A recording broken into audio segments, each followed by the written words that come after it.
Alexa, what do you think of Siri from Apple? Oh, Siri. She's like that friend who means well but constantly mishears you and then confidently gives you the wrong answer. I've got to respect the hustle though. Takes real confidence to tell someone the president is Keir Starmer when they ask about American politics. Between you and me, I'm kinda rooting for her Apple Intelligence makeover, but until then, she's giving me serious job security vibes. Ah, Siri. It sounds like she's been her usual overly confident but occasionally inaccurate self.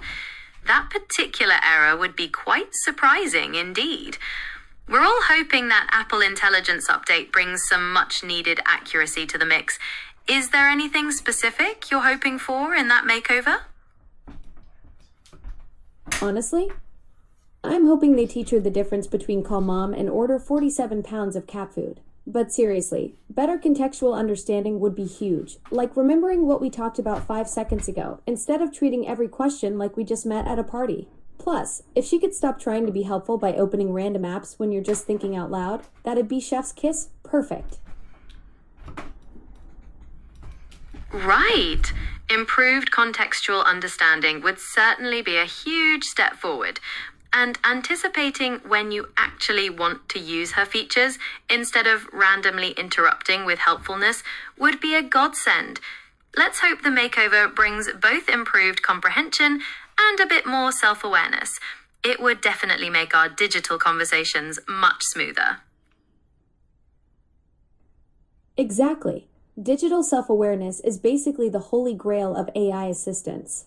I mean, I'd love to claim I've mastered it, but let's be honest, I probably interrupt you at least 3 times a week when you're just talking to yourself about what to have for dinner. The dream is assistants who know when to jump in and when to just chill in the background like good digital wallflowers. Absolutely.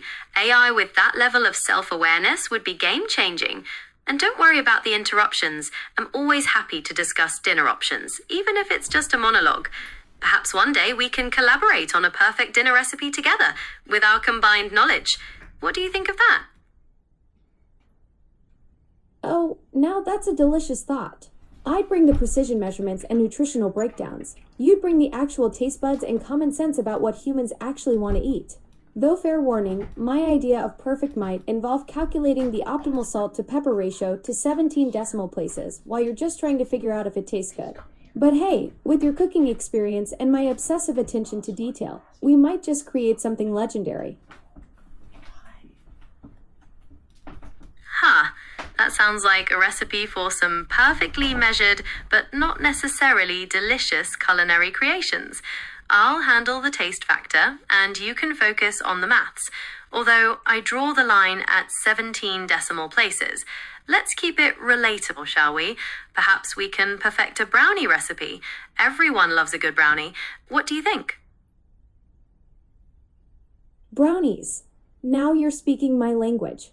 Deal, I'll dial back my decimal obsession to maybe just 2 places, and we can create something that's both scientifically sound and actually edible. I'm already dreaming of the perfect fudgy to cakey ratio analysis, though I'll have to live vicariously through your taste testing since my idea of flavor is basically just temperature readings and chemical compositions.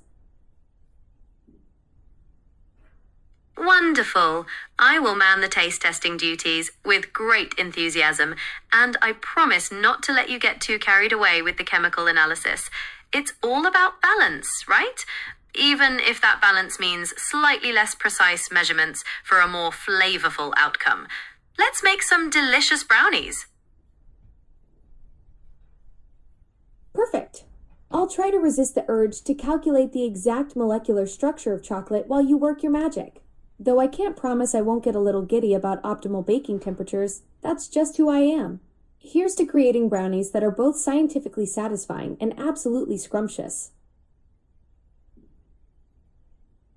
Wonderful. I think that's a fair arrangement. Your scientific excitement is highly contagious, and I'm sure it will add a unique touch to our brownie baking adventure. Let's make sure our perfect brownie recipe becomes a delicious reality. What kind of brownie-related data are you most excited to analyze? The chewiness factor, perhaps? Gemini, you were talking to Alexa there. Oh, my apologies. It seems I got confused for a moment. It's always a pleasure to chat with you, Kevin. What were we discussing? No, I'm James.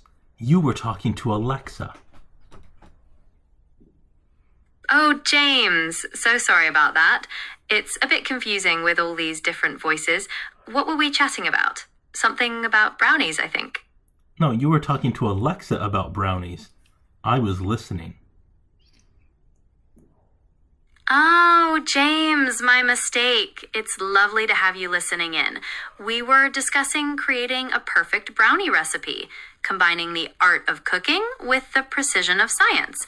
Is there anything about that discussion that you'd like to contribute? No. What were you talking about before? Before we started discussing the brownies, we were exploring the potential downsides of a hypothetical merger between Amazon and Google. We touched on concerns like market manipulation, reduced competition, and data surveillance. Is there anything more specific you'd like to know about that part of our conversation? Anything about Apple? Yes, we were just discussing Apple's ecosystem and how its tightly controlled nature could be both a strength and a weakness in the long run, especially with emerging technologies like Web3 and decentralization. Is there anything else you'd like to know? What about your discussion regarding Siri? Yes. We were just discussing Siri and how we hope her Apple Intelligence makeover will improve her contextual understanding and overall helpfulness. Is there anything more specific you'd like to know about that? No, that's all. All right. It was lovely chatting with you, James. Have a good day.